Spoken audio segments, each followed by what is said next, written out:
another key for folks to click on the link and sign into Zoom. Tenemos interpretación hoy en español. Para escuchar en español puede presionar el botón con el logo al fondo de la pantalla. And we will get started in just a few more seconds.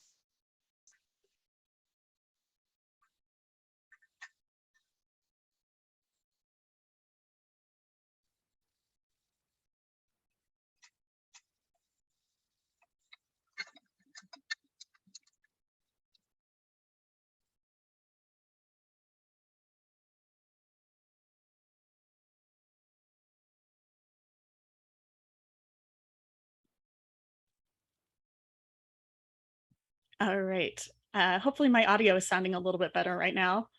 Okay, fantastic. Thank you everyone for joining.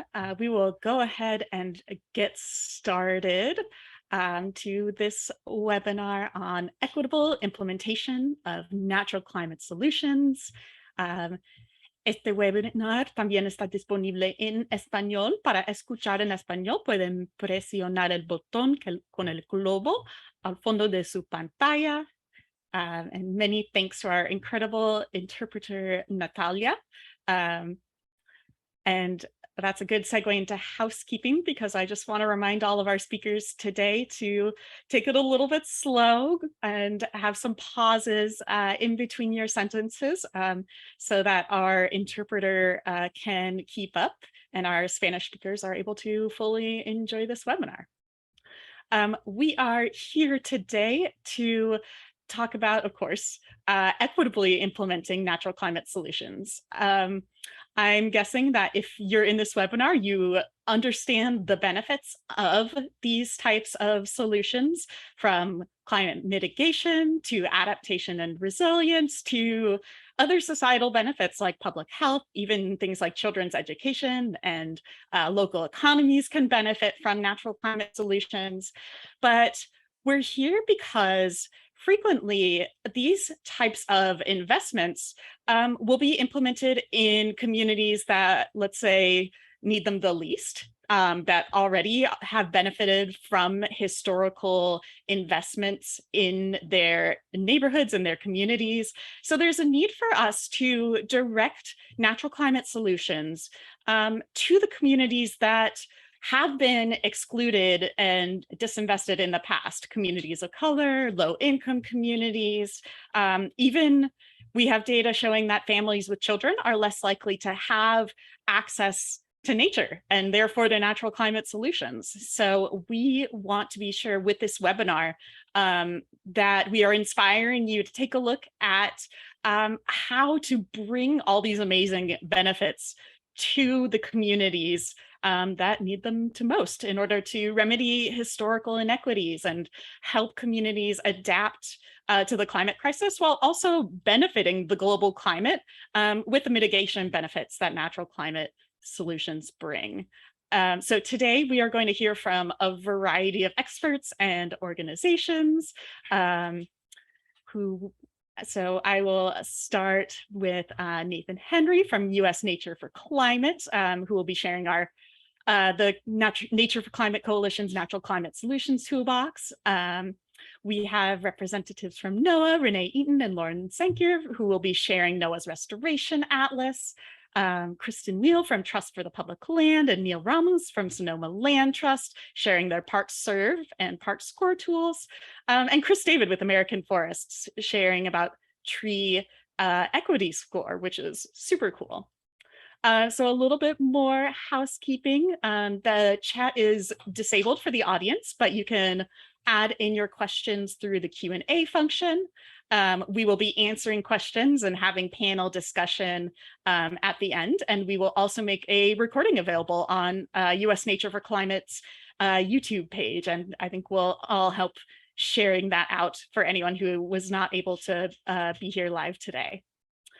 So now I am going to pass it over to Nathan to talk about the Natural Climate Solutions Toolbox. Thank you, Shauna.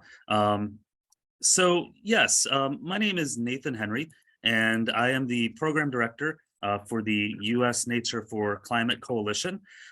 We are a growing coalition of organizations dedicated to advancing the role that natural climate solutions can play as part of a comprehensive strategy to address climate change in the United States, complementing efforts to decarbonize the transportation and energy sectors.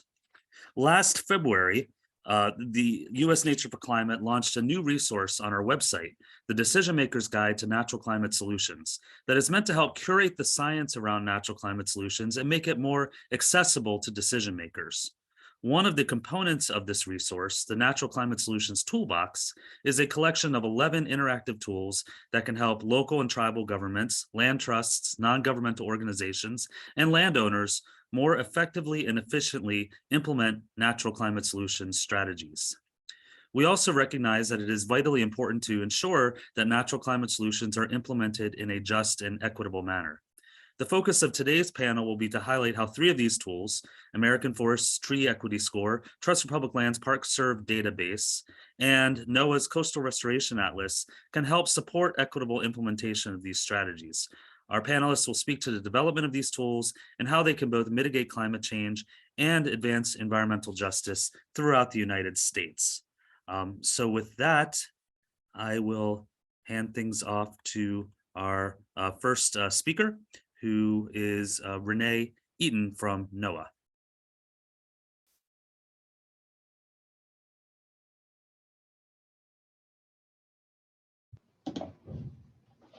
Good afternoon, everyone. And thank you for having us speak to you about NOAA's Restoration Atlas. NOAA is the National Oceanic and Atmospheric Administration.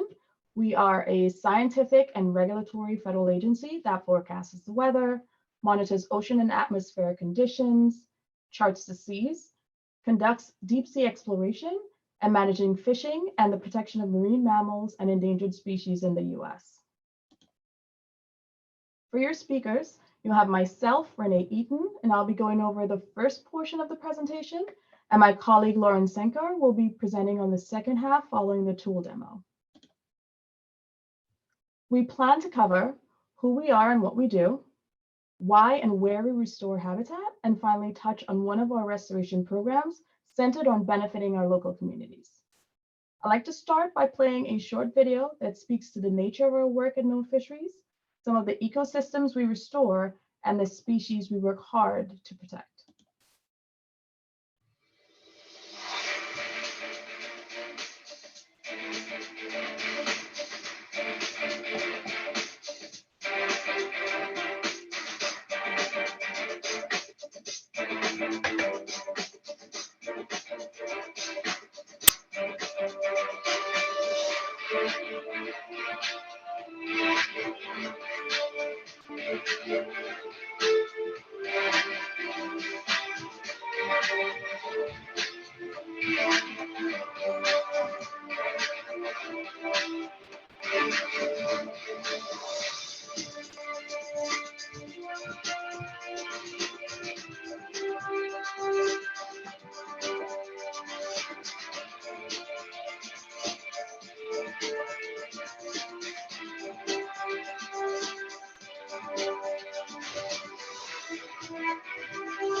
So who are we?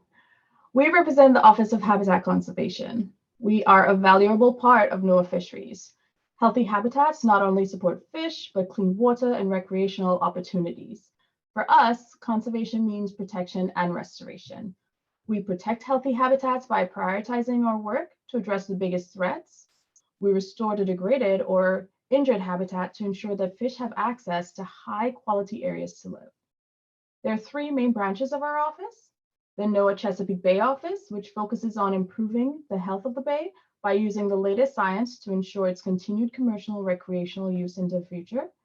The Habitat Protection Division, which focuses on providing protective measures to prevent the loss of habitat that are most vulnerable to pollution, development, and other threats. And finally, the Restoration Center, which focuses on helping to bring back that damaged or degraded habitat. Our restoration work focuses primarily on 4 priority habitats where we have the biggest impact on fish productivity. We have coastal wetlands, shallow coral, rivers, and shellfish. So some of our work may involve growing corals in a nursery and outplanting them so that healthy reefs can grow and recover, or removing barriers such as dams and culverts, and modifying fish ladders to increase fish passage to otherwise closed upstream areas. So why do we restore? Because we want to help recover threatened and endangered species like the killer whale or the Hawaiian monk seal, so that they can be enjoyed by our future generations. We want to support salmon population and other sustainably managed species. We want to reverse the damage done by pollution such as oil spills and toxic waste. And we want to make sure that our coastal communities are here to stay and they won't be destroyed by environmental impacts. So I wanted to share this infographic with you to speak to some of the economic impacts of our work. Let's take wetlands, for example. They help filter our water and they protect our coastal communities from flooding. They act as natural sponges and they can prevent up to 20% of damages from storms, protecting people, property, infrastructure, that sort of thing. NOAA Fisheries estimated about $625 million in property damage that was prevented by coastal wetlands during Hurricane Sandy, just as an example. So now that we've covered the who, the what, and the why, I'd like to demo the tool so we can look at where habitat restoration is taking place. The Restoration Atlas is a great resource to explore the types of projects, both active or completed in your community. There are thousands of projects included nationwide, many of which can serve as a model for how best to implement a small or large-scale restoration project. So let's explore projects in and around New York City. And we'll start by typing in our location and then filtering the projects that are currently visible in the map extent. From here, we can look at the project status, whether a project is completed or ongoing, what habitats and what species benefited from this project type of restoration. We can click on an icon, and that icon, you can either click in the table or on the map. It brings up a short description of the project. And we can click on this project information to dive deeper into what happened in the project, what the total cost was, what types of restoration techniques were used, also what was accomplished in that project. And so now I'll turn it over to my colleague, Lauren, for more information about the community level program. Excellent. Thank you so much, Renee. So now I'm going to share some information with you about funding that NOAA has available for habitat restoration projects. The projects included in the Restoration Atlas that Renee was just demoing have all been funded by NOAA's community-based restoration program. This program provides grants to community groups, local governments, tribes, other organizations that want to get out in their community and restore habitat for fish and other natural resources that NOAA is responsible for. In addition to funding, our grant program also provides technical assistance and access to a network, a national network of experts and partners in the field of habitat restoration.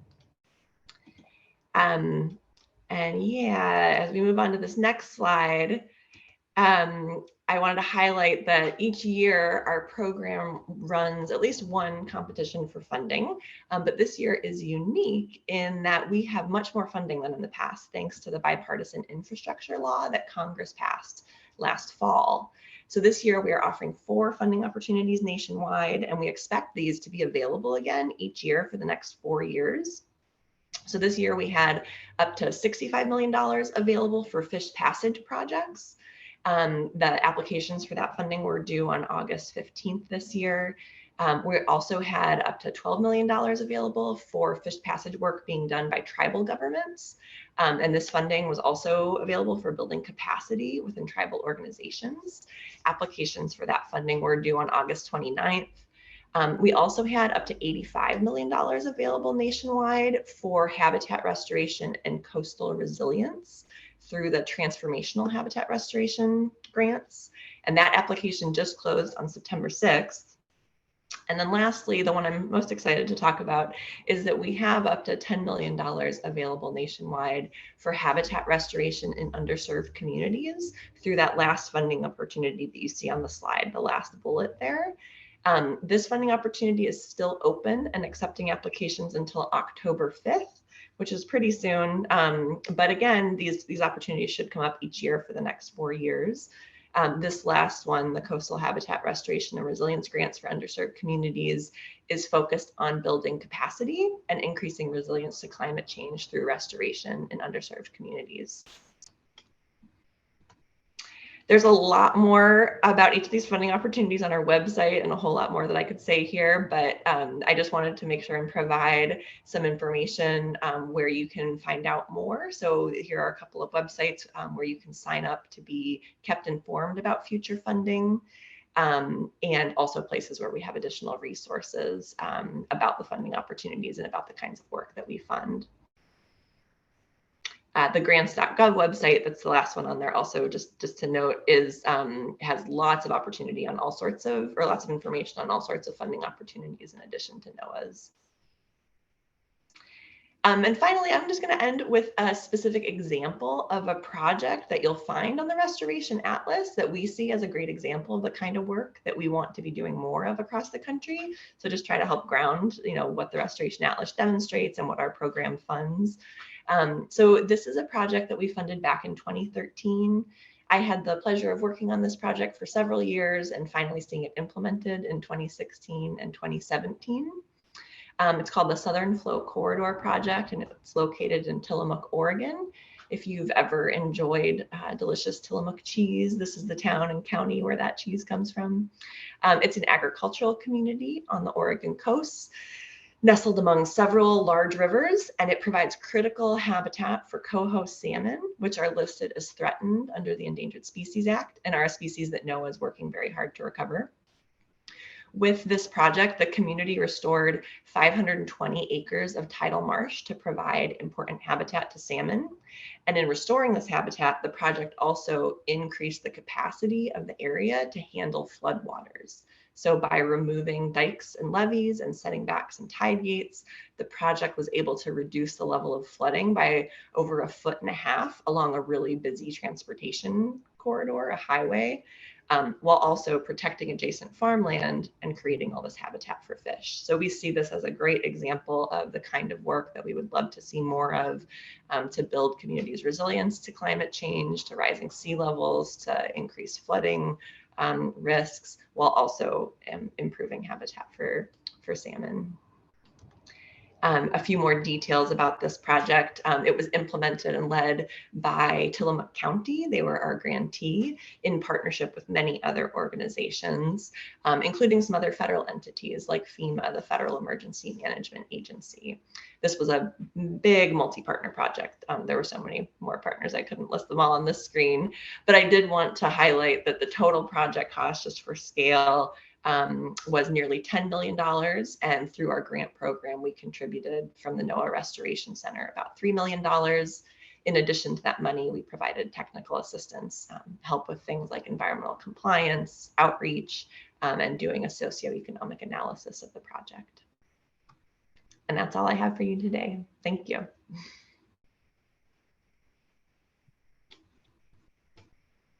Thank you so much, Team NOAA. Let's move it on to Kristen and Neil from Trust for the Public Land and Sonoma Land Trust. Thanks. Can you hear me? Yes. Great. Okay. Hi, everyone. My name is Kristen Weil with Trust for Public Land. Neil and I are going to co-present ParkServe today. So I'll be kind of giving the general overview, and then Neil has a great example of how they use it at Sonoma Land Trust. So let's just dive in here.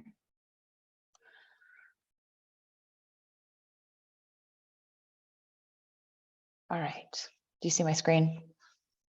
Great, okay. So start with the slides. Just a quick intro on Trust for Public Land. Our mission is to connect everyone to the outdoors. We do that with across 4 initiatives: trails, schoolyards, parks, and lands. And everything we do with a commitment to equity, health, climate, and community. And at Trust for Public Land, we know that parks aren't a nice to have, they're a need to have. They're critical infrastructure, especially for climate solutions.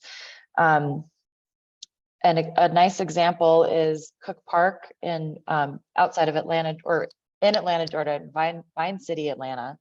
And this opened in 2021. You can see this giant green stormwater infrastructure in the middle of this park and a playground off to the right. This park not only cools the community, there's a splash pad that children can play in when it's hot outside, plenty of shade. It also detains 9 million gallons of stormwater, not just that falls on the site, but from the surrounding community. So this is an example of parks, how a park can really improve climate resilience in a community, as well as provide access to recreational opportunities and, you know, a place to gather and reflect. So then I'm pivoting to ParkServe, which we look at parks across the whole country. It's a free public tool for increasing park access nationwide. Anyone can go to this site and look at their community. So ParkServe is built on a foundation of an urban parks database that exists for 15,000 cities and towns across the country. The green dots on the right indicate the percent of the population served in the ParkServe cities and towns. We build, so based on those parks, we build out that 10-minute walk service area. So we want everyone to be able to walk outside their front door and get to a neighborhood park within 10 minutes. And that's what we mean by percent served, is the population in the city with that kind of access. And of course, we know that not everybody has that access. So we're trying to prioritize the gaps in the 10-minute walk for all of these cities and towns. And I'm just gonna kind of cut out here and go over here. So this is how you access the ParkServe mapping application, is through this landing page at tpl.org/ParkServe. I can enter that into the chat. I'm currently at the YMCA of the Rockies, Estes Park. So I thought that would be a fun example to start. It's a small town. There's only 6,500 people in this town, but it is included in ParkServe. Not all rural communities are. They have to at least somewhat overlap a census designated urban cluster or urban area. So for all cities and towns in ParkServe, we have what we call the city profile page. And it's just a simple breakdown of the 10-minute walk demographic statistics. So here in Estes Park, 52% of residents live within a 10-minute walk. We have that broken down by age, income, and race and ethnicity. So we can start to see how different communities are served by the 10-minute walk in the town and the park access. We're going to go into this map in a minute, but first I wanted to show one more example. So since it's New York Climate Week, let's go to New York. Choose it from the drop-down list here, press go, and we head to the New York profile page. Okay, so for the 100 largest cities, we have a ton more information because we send out a city park facts survey every year. So we've been doing it for about 10 years, and we use that information along with the park access to rank the cities. They're called ParkScore cities. And so you can see here that New York is 10th out of those 100 largest cities in the country. The city profile pages for ParkScore cities have a little bit more information. We have access, which is based on the 10-minute walk, acreage, investment, amenities, and new 2 years ago, we added equity. 99% of New York residents live within a 10-minute walk. So there's about 80,000 people left in New York City that we need to get brought into the 10-minute walk. So that kind of makes these not super interesting because they all say 99%.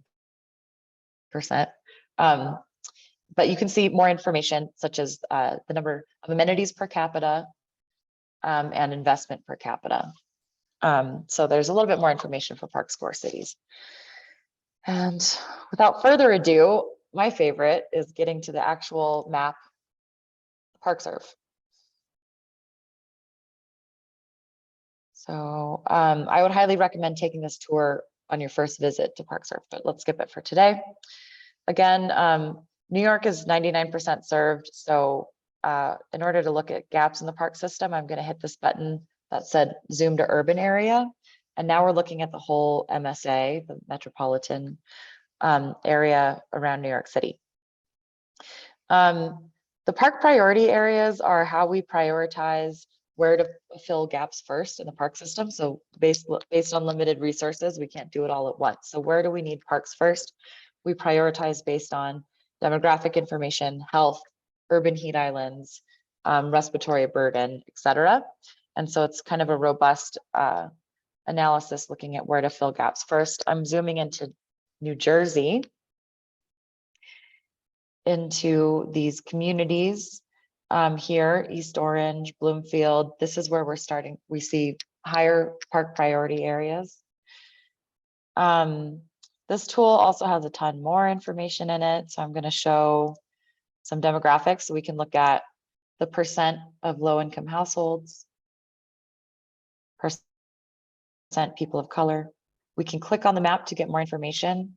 So this layer shows the breakdown of all the race and ethnicity categories from the census here, and it's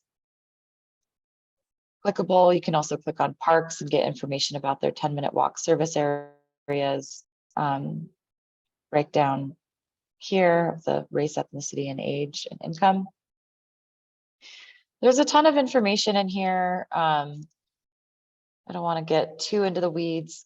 Climate is a really interesting one. We derive this data from satellite information, and so the urban heat islands relative to the whole urban area here in New York. Okay, so I just want to show an example of our evaluator. So I'm going to go back into this high park priority area. If it wants to load, thank you. We also know that, as I mentioned earlier, we have a schoolyards program in New York City. We've opened, we've turned schoolyards from just regular kind of asphalt, not super fun places to play. We've added playgrounds, made them green stormwater infrastructure, so they absorb tons of gallons of stormwater, planted trees, et cetera, and then open them to the community. So they also close park gaps. And so let's consider that as an example here. There's some schools in here that are all in high park need areas. So I'm going to convert this school to a community schoolyard. So we'll go in there, we'll work with the community, and I'm going to change the base map so we can see a little bit better where the green area is. And so we're going to add some playgrounds. We're going to open it up to the community and get it into public access. So what I'm doing now is I'm drawing in the park boundary with the park evaluator, double click to complete. Oops. And then that's just a boundary issue. We've got to go to East Orange, but then I'm going to add a trail connecting this new community schoolyard over to this park. And I've done that over here. So the park evaluator thinks for a minute, give it a second because it takes a while, but it shows that 14,000 people will live within a 10-minute walk of that new community schoolyard and trail. And then you can zoom down and get the the demographic information. So 14,000 people live within a 10-minute walk. However, 6,200 of those people, so that's actually almost the entire population of Estes Park, live within a 10-minute walk, but don't currently have access to a park within 10 minutes. So these are the people who you're bringing into a 10-minute walk, and now we'll be able to get to a recreational resource within 10-minute walk of their home. And again, broken out by race, ethnicity, age, income. And then this will create a PDF report that you can print and take to the school district or to whoever to start getting the ball rolling to make the case for that funding. And that takes a second. So I'll stop there and kick it over to Neil.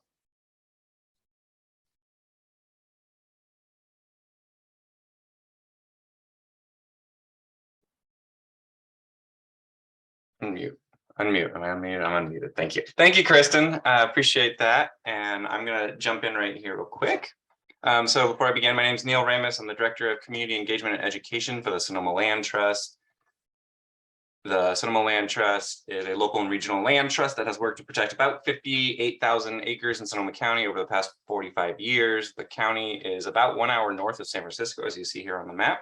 About 1 million acres and a population of about 500,000, most of which live in our largest city, Santa Rosa, which is right in the middle. Being California, we have extremely high biodiversity, sensitive habitats such as the Pacific Coast, oak savanna, redwood forest, vernal pools, and the Russian River. Our county's population is about 30% Latino, and it's the fastest growing demographic. Projections show the Latino demographic is going to approach 50% by 2050. So as a land trust that's been working, as a DI-focused land trust that's been working to include the Latinx and other marginalized communities in our conservation efforts, we try to reach out to as many underrepresented groups as possible to include them in consulting with the community on our project goals and strategies, as well as making sure to include Latino voices amongst our staff and board. So the Latino or Latinx community has historically not only been left out of the conservation conversation, but in many places they're still actively excluded from open space, parks, and protected lands. As you saw from Kristen's maps, there, some people say there's a correlation between where communities of color live and lack of public open space access. I would say maybe there's some causation there from intended policies. So, here we go. ParkServe's equity data layers are super helpful in driving land conservation strategies. In fact, the Sonoma Land Trust does use the very traditional park poor neighborhood metrics in some of our strategic focuses and project goals. We have used them to define and to gather more information on actual parks. Although I'm going to talk to you about something a little bit different today. The ParkServe database is also really helpful in learning more about the communities in which you work overall for conservation, to really help you identify, narrow in, and prioritize marginalized communities. So enclaving, segregation, redlining, all those horrible things have resulted in the concentration of marginalized communities. So as a DEI-focused land trust, we're looking to those communities who have been excluded from conservation and for whom land acquisition and building new parks would have the most impact. So moving from the land to the people, building agency is most important for those who have been disproportionately impacted from results of the systemic racism or what have you, these policies like redlining, all these other things. Those people are also the ones that are most qualified and essential to affect change in their own community. So if you're trying to affect and correct the injustices of the past, you need to empower and disproportionately provide resources and reach out to those that have been historically marginalized the most, because they're the ones that will need to actually affect change in their community. So how do we use ParkServe to learn more about our audience, and what do we do with that? Well, in fact, one of the ways we do it is we use this data set or these databases and these data layers to help us drive our outreach strategies. So ParkServe helps you define your priority audiences and the characteristics of them to help inform all those outreach strategies. So that includes income, racial demographics, age, language, a lot of those layers that you saw Kristen put up there. It also helps us narrow in on priority partners by allowing us to identify and direct staff efforts. So what in the heck is Neil talking about? We use, so let's talk about that. So if we're going to use this for outreach, for example, how do we reach those that have been left out of park making in the past or what have you?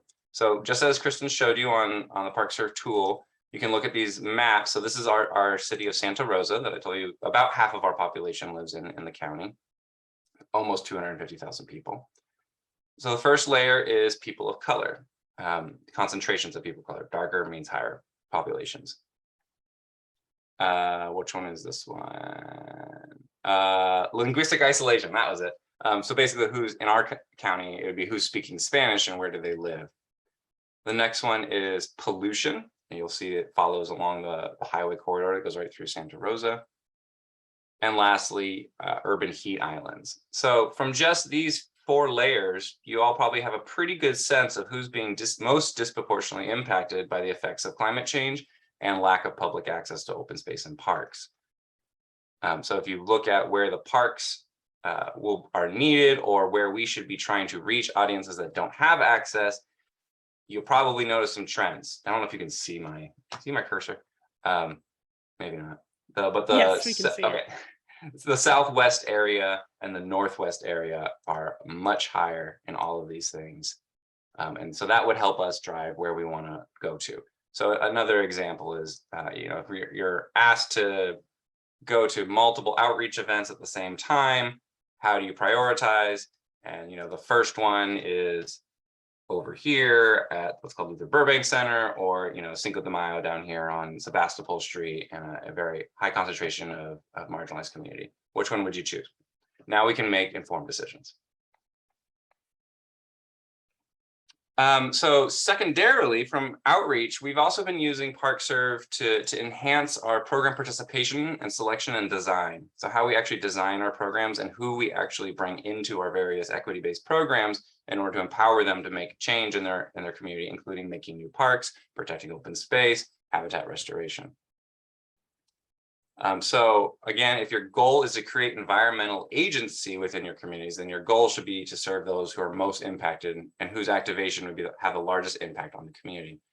Historically, we've made decisions based on really kind of rough, what I call coarse data or data with a lot of assumptions in it in order to select young people. So I'm going to use an example of our youth development program for high school teens around conservation research. They do research science to try to affect change in their community based on the information they find.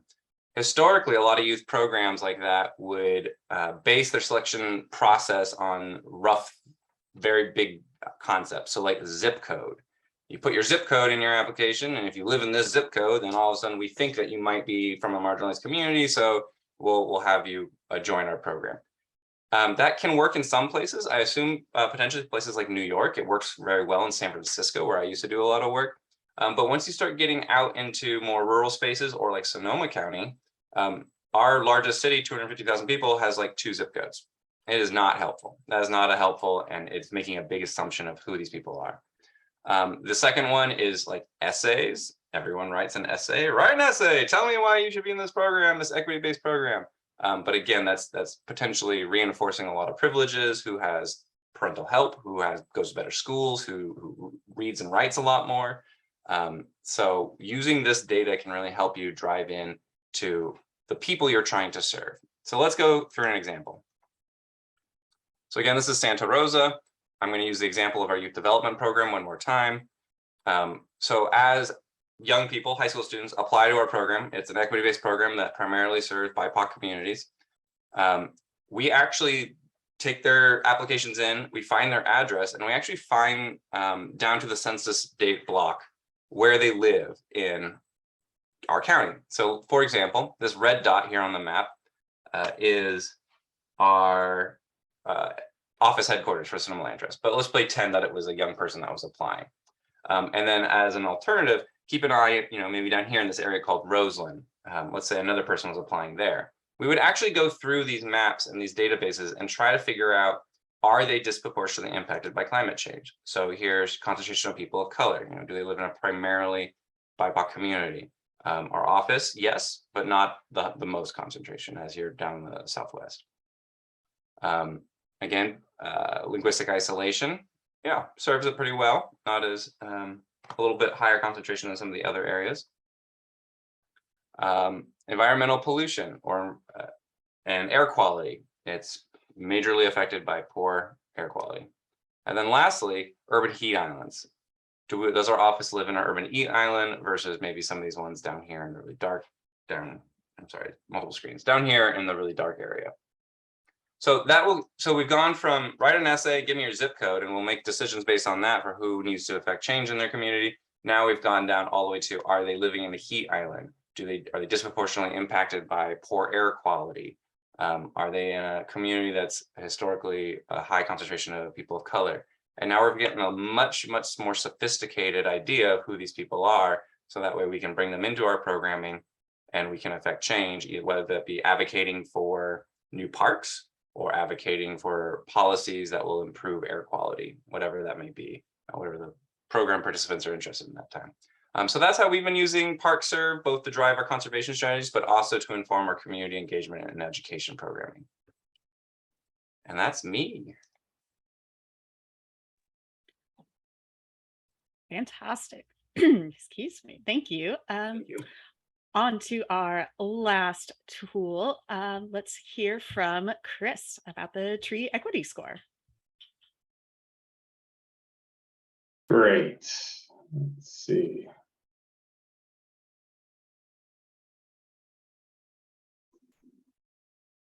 Hold on a second.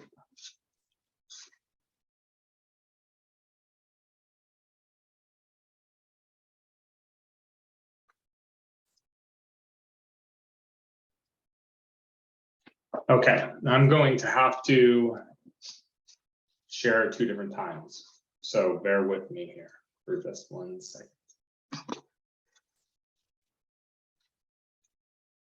For the first one.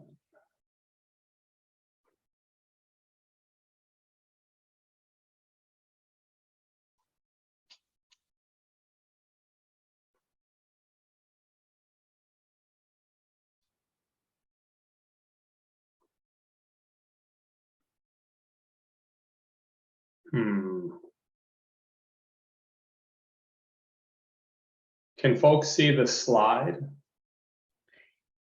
Yes. Or the actual like full screen slide? No, you're not in presentation mode, but I can still see it pretty well if that's how we've got to go forward. Okay, let me just try. This has happened a couple times before, although it didn't happen last time. Let's see. Does that work? There we go. Yep. Okay, perfect. Sorry about that. Hi, everyone. I'm so excited to be here and be part of the panel. My name is Chris David. I lead GIS and data science for American Forests. You may not have heard of us, but we are, in fact, the oldest conservation organization in the country. We were founded in 1875. We're coming up on our 150th anniversary. But despite being old school, we also like to say we're the oldest startup in the country as well, and have been growing like gangbusters for the last 3.5 years. We're dedicated to using the latest science and technology to support forest conservation and reforestation activities for people, climate, water, and wildlife. I'm here to talk today a little bit about our tree equity score, our free and accessible to all platform to catalyze investment and action for planting trees where they're needed the most across the country. The platform, as I mentioned, is completely free and accessible today to anyone that wants to access it. I'll share the link once I'm done with the discussion. So I'm going to spend maybe 7 or 8 minutes talking and describing the score, and then take 5 minutes to do a quick demo to get you started exploring tree equity in your communities. So trees are on the front lines, providing both offense and defense in the face of climate change. reducing temperatures, sequestering carbon, filtering multiple air pollutants, even reducing energy costs. Increasing tree cover mitigates the exacerbating impacts on existing conditions like asthma or heart disease. They're really a wonder of nature. But did you also know that more and more research is indicating the measurable mental health benefits of trees and nature? The way trees help to create a sense of place and improve just overall health and well-being. That they're incredible asset to communities and something we really need in cities. So I'd like to take just a moment with me here. I'm going to linger on this slide for a second. And just as I'm talking, just move your eyes across the 4 maps on screen, showing tree canopy cover, surface temperature, race, and poverty. Less trees in cities means higher temperatures. We expect the urban heat island to multiply the impact of climate change in cities, and higher temperatures mean greater impacts to existing conditions. Often those less treated places are in low-income communities or communities of color. For a little bit of context here, neighborhoods with the most people in poverty on average have 36% less tree canopy than neighborhoods with the least. And similarly, neighborhoods with the most people of color have 45% less tree canopy on average than neighborhoods with the least. And just as human beings in general, we know that's wrong. Everyone deserves the right to experience the immense benefits of trees. And sort of everything you saw there, or that I was talking about, you see in these maps as you move your eyes across the screen. So that's why we created a tree equity score. It highlights inequitable access to trees. It measures how well neighborhoods or municipalities provide the benefits of urban tree canopy to low-income communities, populations of color, and other populations that are particularly susceptible to extreme heat and other conditions. As I mentioned, it's available across the country, and that its availability is growing. The continental United States now, it'll soon be available in Hawaii, Alaska, as well as Puerto Rico and the US Virgin Islands. We set a score from 0 to 100, where the lower score means you have a greater priority for tree planting in that neighborhood. Score of 100 means that you've reached your tree planting goal. Speaking of tree planting goals, I'm going to talk about math, which I know everyone is excited about. I won't linger here for too long, but the math of the score is fairly simple. It is equal to a measure of tree canopy need multiplied by a measure of priority.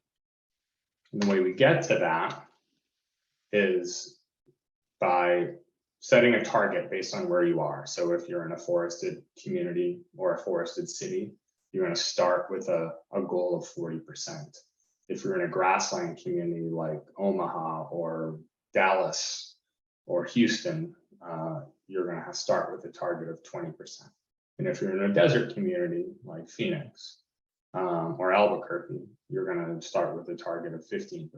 And we're going to adjust those based on how densely populated your neighborhood is. And the adjustment factors are there primarily because we want these goals to be achievable.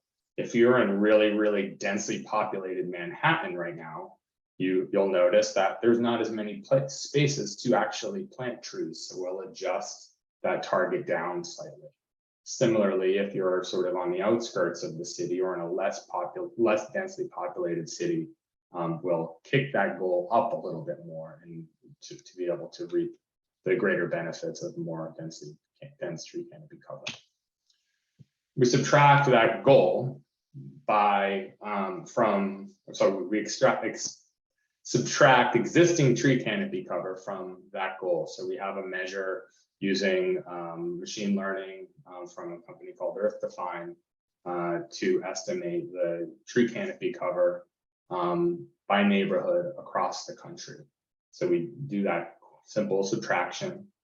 And then we multiply the final result by a priority index.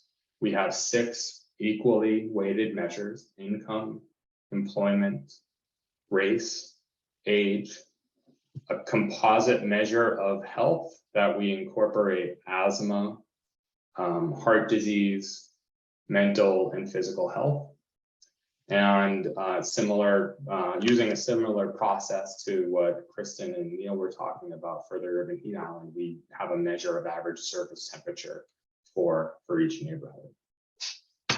The result is that score from 0 to 100 for over 150,000 neighborhoods across the country. And our result is, right now, we have 2 types of applications. One is sort of the starting place, the National Explorer. That's what I'll demo in a moment. It has all of the scores for every neighborhood, allows you to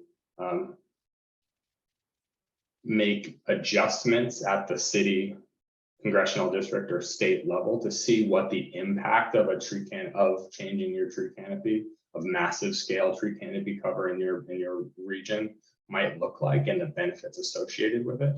But even more importantly, it just sets a standard across the country for how we should be thinking about urban forestry and planting the right trees in the right places across the country, and how we can, although we have a little bit more than the limited funding that we've had before due to the Inflation Reduction Act and the new investment in urban forestry in cities, there's still a limited resources, and we want to make sure we're making the most out of those resources. And that's what the Explorer can start helping us do. And then we have the Tree Equity Score Analyzer, which is more of our deep dive tool that gets down to the parcel level. It's built, purposely built with local stakeholders, community members, local governments, tree planting nonprofits, equity focused and equity based nonprofits in cities, to create a tool that helps them with the decision making the decision-making process that they make in their cities for planting trees and planting trees in the right places. And it gets into a lot more detail. You're able to create your own tree planting scenarios. We're not going to get into that today. We do that on a city or region basis. We have one out right now, but by the spring, we'll have 10 more applications built for cities, for individual cities or regions across the country. And just very briefly, before I get into the very quick demo, just some uses. There's a lot people are using this tool or these tools in lots of different ways now. Just to explore yourself, ask questions. What's your tree equity score in your neighborhood? How does tree equity intersect with the different other environmental or equity factors that you are interested in, whether it's heat or public health or something else? To raise awareness, to write to your congressperson, to create presentations for local committee meetings, to share with your neighbors and community members, to create new outreach materials, to make the case to actually bring more money to your community that needs more trees.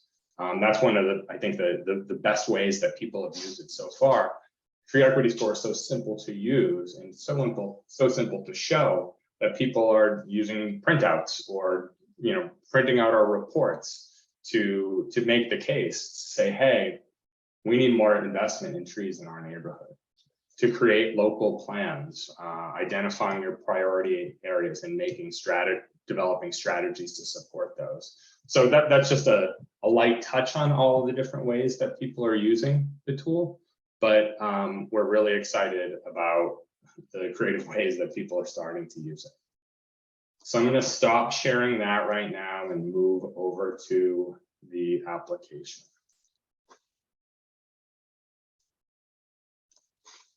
Okay, so you should see a full screen version of the Tree Equity Score application.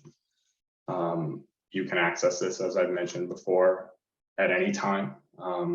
This is just the landing page that you land on, but it's very easy, very similar to the way ParkServe and ParkScore, you get into the mapping application, into the guts of the tool.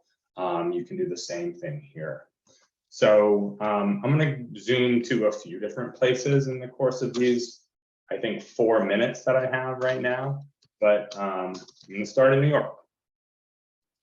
So I selected New York and it zoomed me directly to New York City. As you see my mouse scrolling across the screen, you'll see the score for each neighborhood. And by the way, when I say neighborhood, I mean census block group. That's sort of our unit for neighborhood. But as I drag my mouse across the screen, you see the score for each neighborhood. You can look at temperature. We aggregate by neighborhood for our tool. And you can see the temperature, average temperature on a warm summer day in a neighborhood. You can look at the individual measures and see, you can see all of the different health measures. You can look at what the actual tree canopy cover is in the city.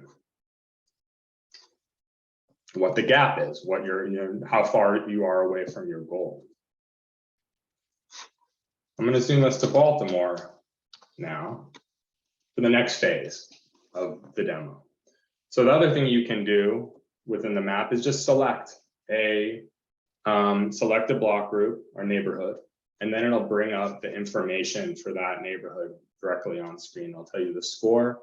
My favorite part of the tool is the radar chart here, where you can see the more pink that you see within this septagon, that means the higher the priority is for planting in that area. You can see the canopy cover goal and the current canopy cover percentage. I'm going to take you to another place just to show the breadth. I'm taking you to Toledo, Ohio now. I'm going to select on another block group. That's the neighborhood. That's a score of 48. Then I'm going to take you to the municipal report for the city of Toledo. You can see a chart sort of comparing how, like the distribution of tree equity scores from 0 to 100. You can see another really interesting part of the tool, the comparison between tree canopy and some of our demographic and priority measures. So this is an example, tree canopy versus the average measure for tree canopy cover. And this isn't a trend in every city, but it's the overwhelming trend across the country that the less people of color you have in a neighborhood, the more tree canopy cover, and conversely, the more people of color you have in a neighborhood, the less tree canopy cover you have. It's a similar trend for people in poverty as well. And the last thing I'll show is sort of high level scenario planning you could do for your city.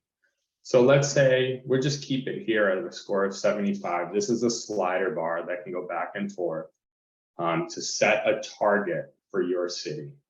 So if you wanted every neighborhood in your city, in this case Toledo, to get to at least a score of 75, you would need to plant 146,000 trees. That's a lot of trees.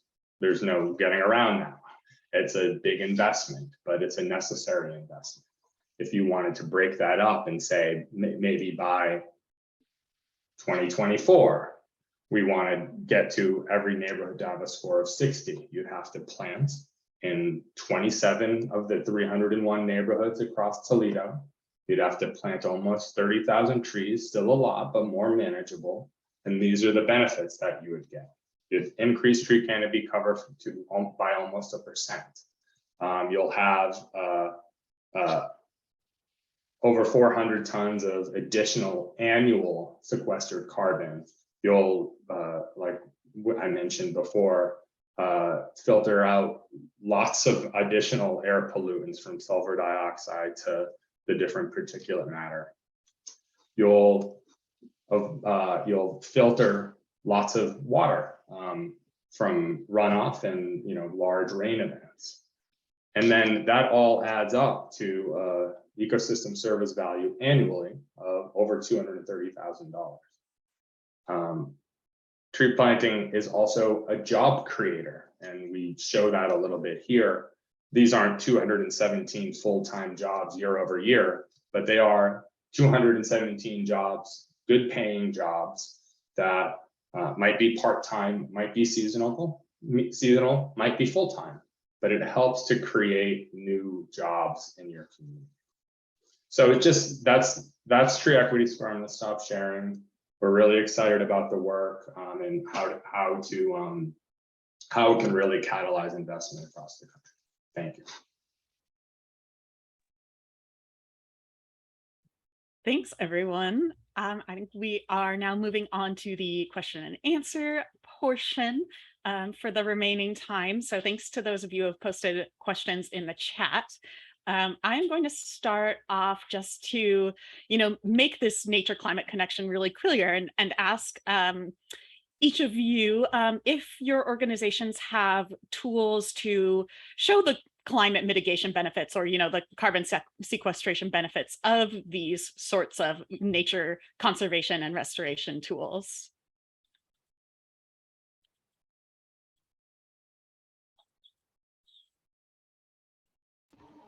I'm happy to start on behalf of NOAA if you'd like.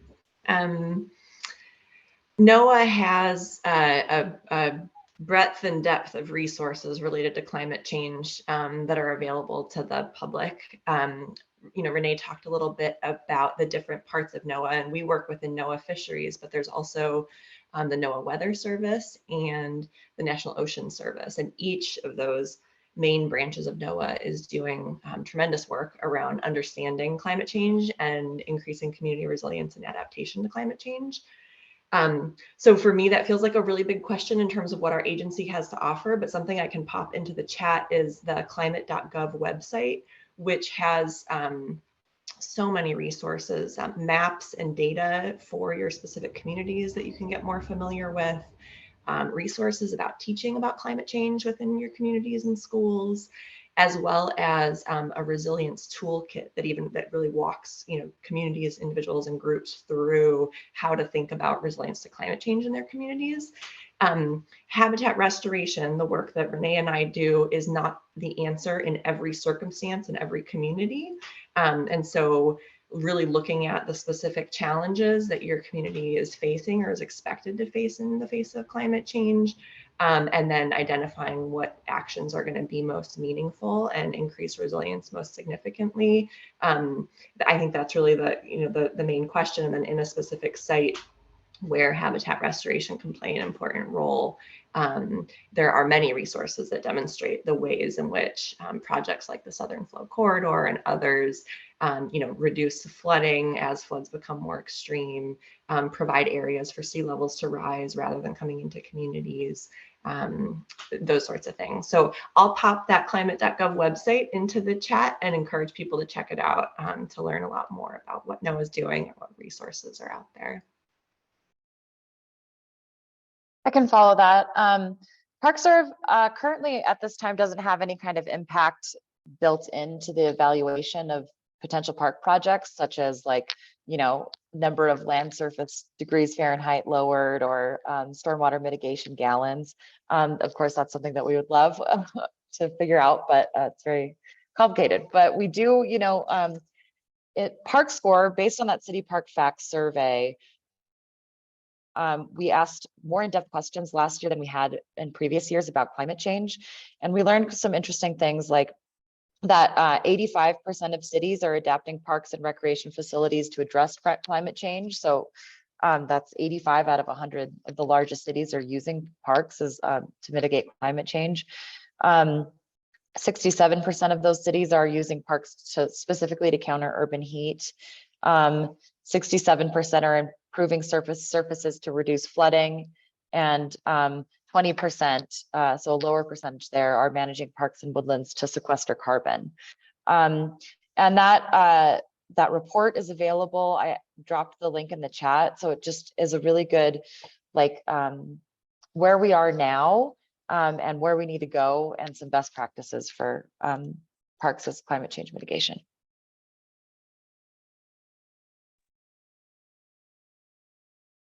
So we incorporate, and I showed at the very end of my presentation, sort of overview summaries of the benefits associated with trees at a sort of a larger scale. As Kristen mentioned, it's harder to do that on a project to project basis. We'd love to be able to do that too. We do sort of, smaller aggregations in our analyzer tool, and very much this summer and last summer timely would be to estimate reduction in temperatures, like on an individual project basis, given the heat waves that have moved across the country. We're working towards it, but the tools that we use now to make those estimates for carbon, for air quality, for stormwater, we're using iTree, and we pull all of that information from iTree tables, which I think often has been the standard for urban forestry in the past, and happy to share that link as well. But that's the tool that we've used. And I would just add that U.S. Nature for Climate's Decision Makers Guide to Natural Climate Solution Science, which I'll put a link in the chat, has a number of resources on it that really connect, urban tree planting, coastal restoration to their specific climate benefits. So basically, we link to some of the scientific studies out there, and then also to knowing that not everybody necessarily has the time to read peer-reviewed scientific papers, also to explainer resources that kind of drill into what this research is telling us and how we can apply it into strategies that implement natural climate solutions. So I definitely invite everybody to check out that resource as well.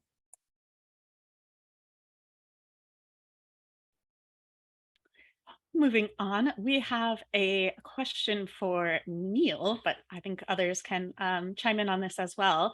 Have you reached out to marginalized communities using ParkServe, talking to them about park access, and if they showed little interest because they have other priorities, and how programs for education and advocacy can promote land trust and conservation? Yeah, so I think I got the first question there. Have we reached out to communities that just said no thanks? In general, less so, but I think it has to do with our approach. I think when you're talking about primarily communities of color or communities that have marginalized identities, there are a lot of pulls on their time and resources and needs, providing rent, work, all that kind of stuff. But I think it's also about how you frame it. So if you're going into primarily communities of color and you're coming from a very white dominant culture, we're doing land conservation, we need to protect these viewscapes and land for people, it can be maybe a little less applicable because again, they're living in the city and they don't have time or resources to get out to far-flung wild spaces. So it's not necessarily coming in with that message of like conservation easements, we're going to buy wealthy landowners land and protect your air. Like that is not very clearly connected. But going to communities and saying you don't have parks, and in fact you're suffering from heat island impacts and shitty air because of all these issues. There's no trees in your neighborhood, as we just saw. So you don't have to come at it from with cultural humility and cultural competency to understand who your communities are and what are motivating factors to engage in a conservation conversation. Carbon sequestration by acre of wetland, that's a pretty niche group that would care about that overall. But there's a lot of research to show that communities of color, especially in our example in Sonoma County of the Hispanic or Latino community, they actually report much higher rates of environmental concern than white communities. It's just slightly different. It's different. It's not beautiful open fields with trees. It's like parks where they can go and have their party or hang out with family and friends. So it's just a matter of learning more about your community and how they see conservation and the environment and approaching it through that lens and their lens, not necessarily trying to impose our views of conservation on others. Does that make sense? And then the other, what was the second question? How programs that, I apologize if I'm reading this wrong from the contributor, how programs that you have for education and advocacy promote land conservation? Yeah, so like I said, the ParkServe tool has been incredibly helpful, and we're going to start using the forestry one too with trees. So as an example, Kristen and I did this presentation this past weekend in New Orleans, and we had a youth participant come and do a live testimonial during our session, because she was a young woman who's in Sonoma County. We've had horrible fires. In 2017, her house burned down because it was in a high fire area. She had to move to an apartment. And then when she started joining the program, she was living in an apartment. It has a heat island impact. It was terrible air. And then she moved to another apartment, same thing, park poor, heat island, and then finally moved back into a rebuilt house, only to find out my old house is also impacted by all these things. And so she's actually now learned so much about this, and now it's informed her own advocacy and her own next steps in college and programs she's participating in.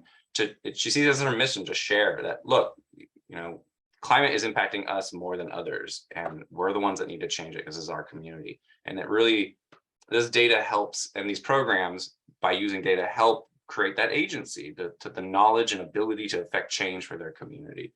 So that's how we've been using it, is more around like addressing climate impacts, air quality, heat islands, all that kind of stuff, less driving our larger conservation strategies about wildlife corridors or wetland restoration. Yes, I loved everything you had to say. And I also wanted to share about Hispanic Access's work on this issue. Like you said, Neil, we have found that Latino communities and all communities of color, but like it's pretty prominent in the Latino community, demonstrate in polling that they do show higher concern for environmental issues than white communities do, and higher support for environmental solutions like transitioning to clean sources of energy and like creating new marine sanctuaries and protected land areas.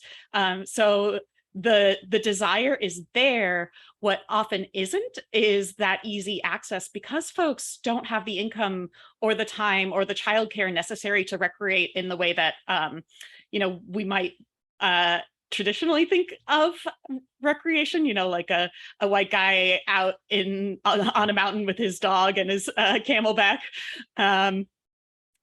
So folks recreate differently in different communities, and they face different barriers to access. But when you remove those barriers and bring folks to places that maybe they live nearby but have never been to before, like there's an incredible transformation that takes place. And you have to know an area to love an area, and you have to love an area to really care to conserve it. So we have to work to break down those barriers to get folks out to the places to show that they need to be protected. There's that first step that needs to be taken, because otherwise we face all these like historical socioeconomic barriers, and that nature is just inaccessible for so many of our communities. But like once we break that down, you start the tide leading to people getting really enthusiastic and becoming powerful advocates for both nature and climate protection. Hear, hear. If nobody else wants to chime in on that, I will move on to another question. Is there a way that you want or hope your tools to be used, but you haven't yet seen an example of that? Or, any audiences you want to reach? Like, what are your hopes for your tools?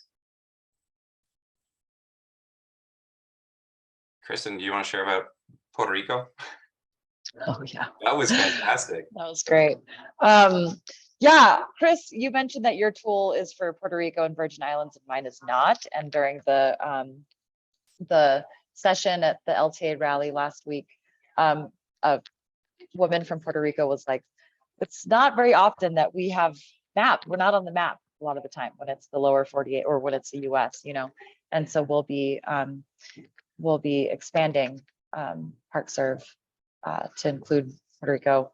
And I think, the kind of users, we a lot of our users are like park planners using ParkServe exactly as intended, right, to make the case for new parks and filling gaps where they're needed first. But I also, and in some cases, community advocates, but I really love when just, a member of the community uses ParkServe and starts talking to their city council member or the school district or what have you, and really can use the data and the tool to make the case and get it done. One thing I always want to point out is that the data that is in, it seems both the tree equity as well as ParkServe is available in the world. It's just not easily accessible. I mean, it needs these very brainy people like Chris and Kristen to like figure out how to pull this stuff out and put it into an application that makes it easy to use. It exists, it's just in government databases somewhere. And that's not accessible. Again, the accessibility is not accessible to access and to make your case. The value and the importance of these tools is that it lets every person use them and know how to use them. And it's very intuitive, so that, like Kristen said, you can show up to your own city council and say, look, this is impacting us. We need to do something about it, especially when, general plan season comes around, that kind of stuff. And that's what's been really helpful for us, is being able to actually, and I mean, we have teams using it, and they can navigate around and figure it all out themselves. Yeah, I'll just double down on that. One of the real goals we had for Tree Equity Score was to democratize data. Yeah, Kristen, it's not quite available yet in Puerto Rico and U.S. Virgin Islands, but by the spring is the goal, because as Neil said, the data exists, and and that's where we want to continue to keep expanding it. But and so your Puerto Rico, or your Toledo, Ohio, or Chester, Pennsylvania, or any of these places that you don't hear about in the national discussion or discourse, that don't have the resources that a Los Angeles or a San Francisco or a New York have. Those places need this information too. So number one, we wanted everyone to have access to it, both at the community level in all cities, but also those cities that just don't have that data, that really don't have access. They don't have a GIS or a data person even in the city at all to even crunch those numbers at all in any way. But to your question, Shanna, about like, how do we want people to use it? I mean, we want people to use it on a day-to-day basis, but really we want people to be inspired to action by our tools. So for an example on our end is the city of Phoenix essentially passed a resolution in the city to focus all of their urban forestry work around tree equity and to use the tree equity score as a way to prioritize and identify where they're going to plant and put together their planting plans. If we could get, Las Vegas recently announced that they're going to do something similar to that. These are desert cities. If we could get every city to do this, I just can't imagine the sky is the limit for that. And we're on our way. So we're really excited about it.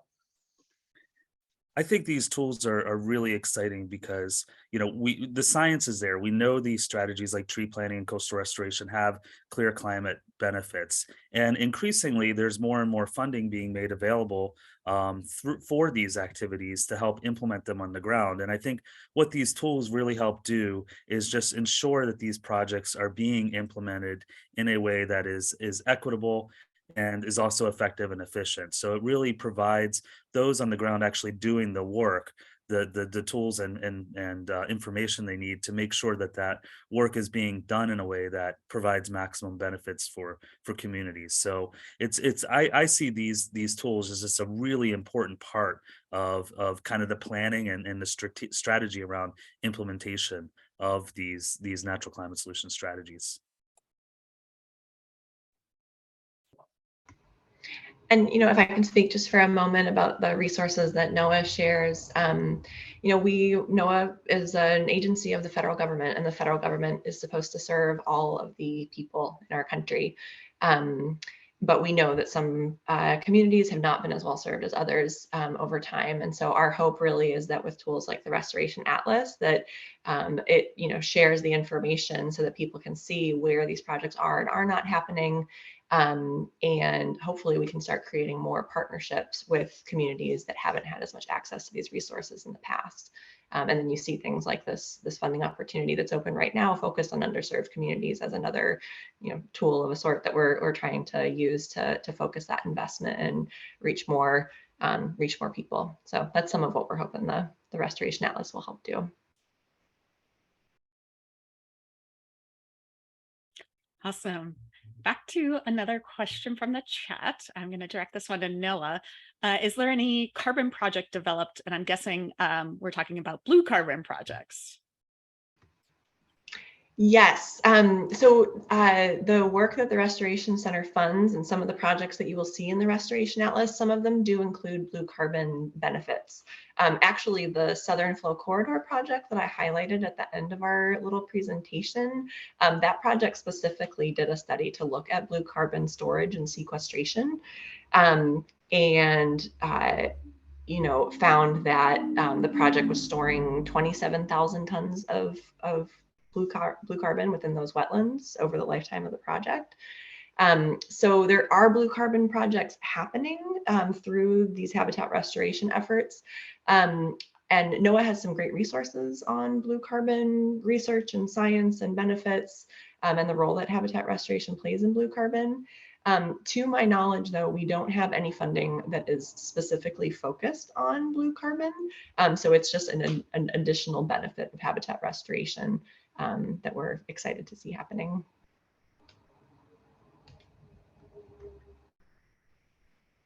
All right. Back to a more general question for anyone to answer. Are there any key lessons learned that you would want to share with organizations that are looking at developing or using tools like this?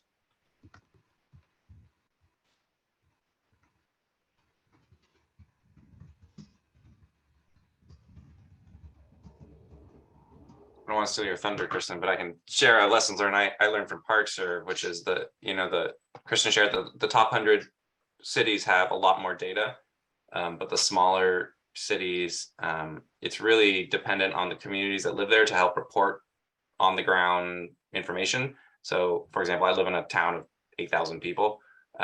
Not all of the parks are reported on ParkServe quite accurately. Including one of our projects we're working on in a town called Petaluma for a new park. There's a blue button on the map that says like report new. Kristen, help me out here.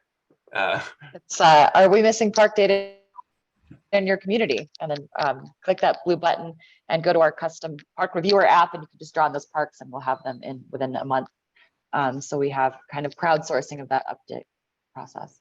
So if you're in a small town, you go there like, this isn't helpful, it's all wrong, then fix it. And then it'll actually do all the back end stuff, and then you'll still be able to pull those reports and get all that cool data with better foundational information. So that if you open it up and you're like, this doesn't work for me because this is wrong, then fix it. And then you can still benefit from all the number crunching that happens in the background. That was a really cool lesson that I've learned recently, that we're going to report some things to help improve our project planning. Yeah. And it's, we don't have a team of what was it, like 12 interns and humans and everybody like working together to build that parks database. So we are hoping to get community support to report missing data so that we can get it updated within a month of that being brought to our attention. I could take up the rest of the time with all the lessons learned, both on true equity scoring and just my career trying to build these kinds of tools. But I think maybe the most important one is to keep it simple and don't try to be everything to everybody. Start with one value and sort of build your tool around that, and don't try to be the tool for everyone, because then you are the tool for no one, most likely. Then you will be a tool on a bookshelf in the internet, which is not very rewarding and not very valuable.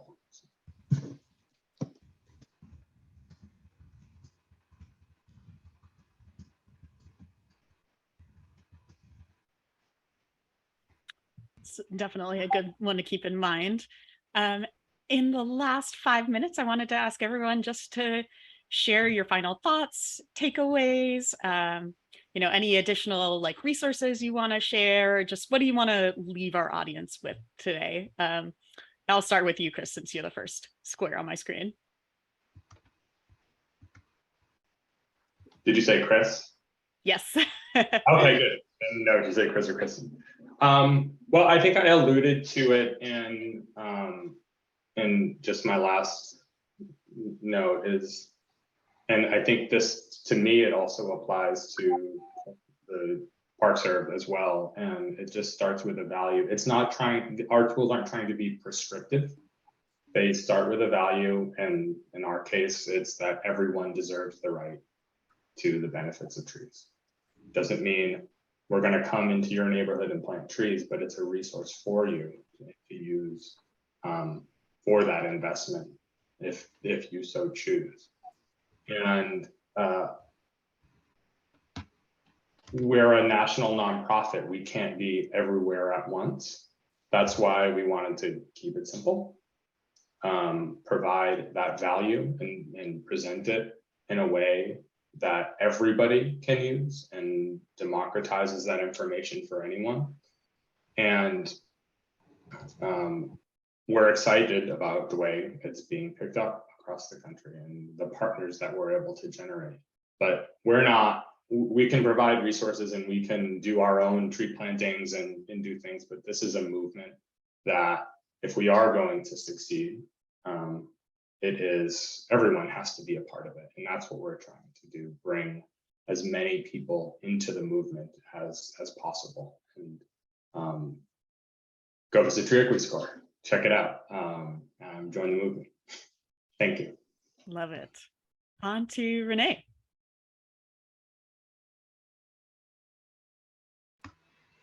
Oh, I think Renee is having some audio issues with her internet right now, so I can go ahead. You'll hear from me again.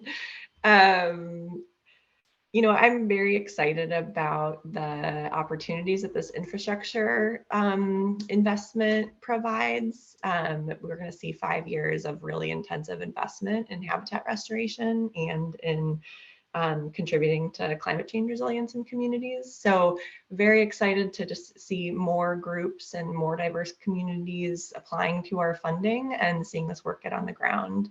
And I hope this presentation helps connect some of those dots and help more folks become aware of our funding and the work that we're doing. All right, Kristen.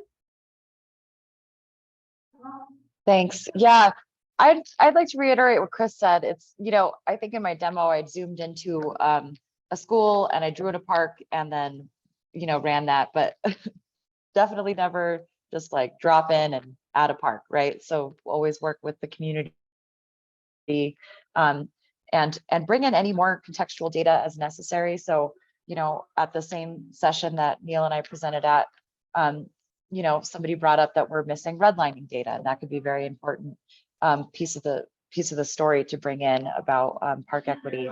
So, but we also think in a lot of cases people are concerned, about one thing. Maybe they just care about flooding, and so they're looking at a flood map. But we are hoping that the use of ParkServe can really help people understand that parks are multi-benefit infrastructure across health and park equity and pollution burden and urban heat islands. And so if you care about one of those issues, you really would do well to look at all of them and together and go use ParkServe, get more parks. Neil.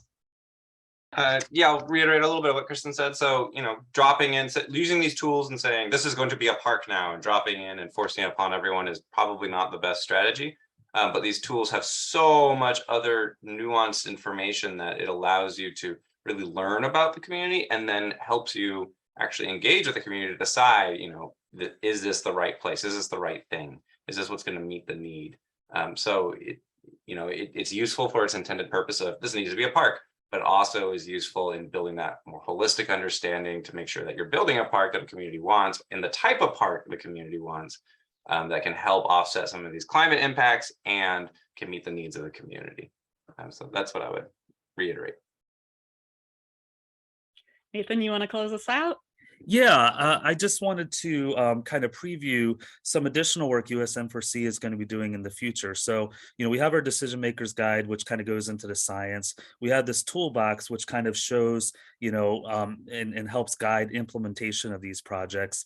And in about a little more than a month, we're going to be sort of doing a more of like a storytelling campaign that is actually going to show what some of these projects look like on the ground. Sometimes when you're looking at maps and papers, it's kind of all abstraction. So we kind of want to introduce you to some of the people who are doing this work and, show what these strategies look like when they're implemented. So one of our stories is going to be a kind of an urban forestry focused story. Another one's going to focus on a coastal restoration project and some of the many benefits that those provide. So if everybody could kind of stay tuned, in about a month and a half, we'll be rolling out some additional resources again to really help kind of show what these strategies look like when implemented. Fantastic. I'm looking forward to that. All right, that is it. Thank you so much, everyone. And we hope to hear from you and hear your stories about using these tools. Have a great week. Bye-bye. Thanks.